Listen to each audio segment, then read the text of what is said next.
Tentara Jerman Nazi memiliki metode ilmiah yang kejam untuk mengidentifikasi orang Yahudi. Mereka mengukur panjang wajah, membandingkan warna mata, mengukur lebar kepala, hingga memeriksa bagian belakang kepala apakah datar. Semua itu dianggap penentu ras. Namun, luar biasanya, seorang bocah Yahudi berhasil menyusup dan diterima di sekolah militer mereka. Setiap hari, hidupnya dipenuhi ketakutan. Saat mandi, hal pertama yang ia periksa adalah kunci pintu kamar mandi. Ia pikir selama pintu terkunci, ia aman.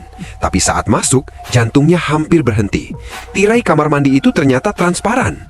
Jika teman-temannya melihat bahwa ia disunat, akibatnya tak terbayangkan.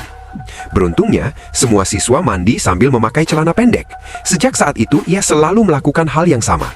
Demi terlihat seperti anak Jerman sejati, ia bahkan berlatih hormat Nazi di depan cermin setiap ada kesempatan.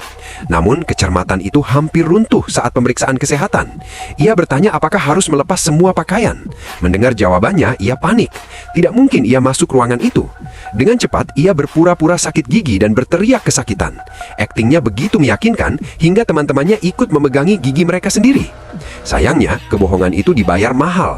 Tanpa anestesi, dokter langsung mencabut giginya. Teriakannya menggema di seluruh rumah sakit. Anehnya, gigi itu sebenarnya tidak bermasalah, tapi nyawanya terselamatkan untuk sementara. Menyadari ia tak bisa terus berpura-pura, bocah itu mengambil keputusan nekat. Ia menjahit bagian pribadinya sendiri. Rasa sakitnya luar biasa, namun ia tak berani berteriak. Tanpa perawatan medis, lukanya terinfeksi.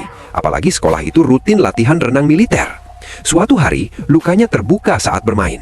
Seorang teman mendekat khawatir, tapi langsung ia dorong menjauh.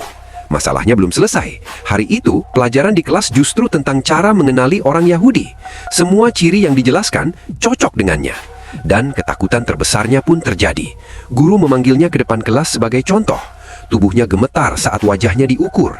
Hidung bengkok, dahi tinggi, bagian belakang kepala datar, mata abu-abu kehitaman. Semua tidak sesuai standar Arya.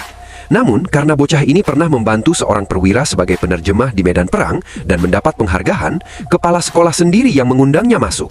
Guru itu akhirnya hanya berkata, mungkin ia berdarah campuran. Bukan Jerman murni, tapi jelas bukan Yahudi rendahan. Sekali lagi, bocah itu lolos. Tapi ia tahu, hidup seperti ini tak mungkin selamanya.